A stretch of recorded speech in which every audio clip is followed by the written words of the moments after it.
Are you a hypnotherapist who wants to be able to help your clients faster and get them the best results in the least amount of time so that your clients can go along and move on with their life thanks to you and your clients remembering you for helping them get out of the pain that they used to have faster because of you? Being that memorable person in your clients is, as I know, what drives you to show up in your hypnosis practice. And so, if you do want to continue this and you want to be better at your craft, master the craft, and be that person who just talks to people and it become the therapeutic a therapeutic conversation where the person will remember you forever, then it comes with being efficient. Have you ever had a conversation with maybe it's your friend, and when you were younger, before hypnosis, NLP, whatever it is that you were using, before all of that stuff that you learned, you were just with a friend and you completely helped them out with a problem. Maybe they were going through a breakup. Maybe one of their loved ones passed away and you were just there for them and they felt better and was very grateful to you. Well, how did you do that, right? How did you help them? You've had a natural therapeutic skill already.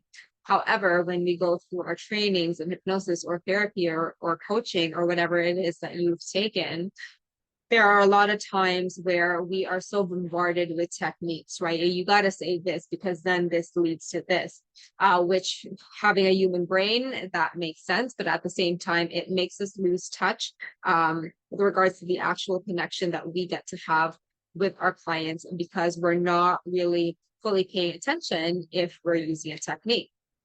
I'm going to give you an example right now. You have a client or you have a friend. You have a best friend right now, and they're going through some tough times. Maybe they have children, and one of their children is struggling in school, and they're very, very stressed out about it. They feel very guilty that their child is going through difficulties, and you are there for this person. You are there to help them out.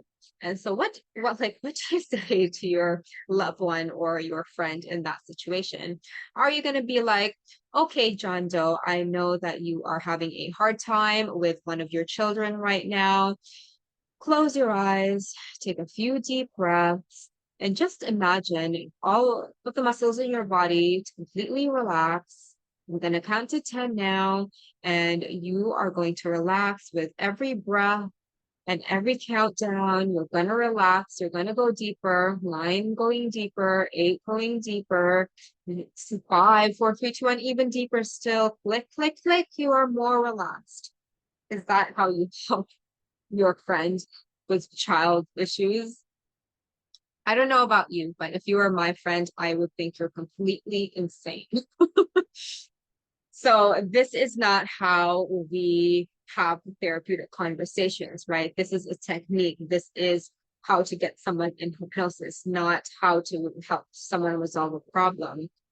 And so if you're someone who is finding that you could help a lot more people, and maybe you're starting to doubt yourself, and maybe you're starting to think that you're not cut out for it because some of the techniques that you're using aren't helping, and you're thinking that, oh shit, I learned all of this, I paid all this money, and it works for some of my colleagues, but it doesn't work for me. So you have that feeling of like, oh, maybe I'm not cut out for this. Maybe I can't help people. And you start doubting yourself. Imposter syndrome comes. Maybe I am a fraud. What if this doesn't work? And all of these what ifs come. The truth of the matter is that is not your fault. That is not true, because as a matter of fact, it's just a technique. Maybe your client doesn't want to relax. Maybe they need to be agitated to actually help them solve the problem, right? We don't know that. But if we learn all of these things, these hypnotic skills, it can prevent us from not only being efficient because we're wasting time on doing things that don't work. It also makes us doubt ourselves, because if the visualization doesn't work with a client, if the regression isn't working and the client's not going into any scenes, we start to internalize that and we start to think that it is our fault instead of it is the fault really of the technique, and this technique just doesn't work with a client. um, because that is the truth. Techniques like regression put clients in a box and pretend that going to memories is the only way to help a client's problem. I have so many videos regarding regression. We're not going to go there. That is a whole different thing that I'm highly against and suggested against. But food for thought, if you really want to help someone and maybe you're doubting and you want to become efficient and you're looking for more courses, what you want to invest in is something that helps you with a therapeutic effort instead of the hypnosis or the deepener, because you run the risk if you do invest in the deepeners, if you do invest in the rapid inductions, if you do invest on the other mastery NLP techniques, you could run the risk again of it not working because they don't all fit with how all clients' brains work, because all brains are different. So food for thought. If you have any questions, I'll let me know and I will see you soon.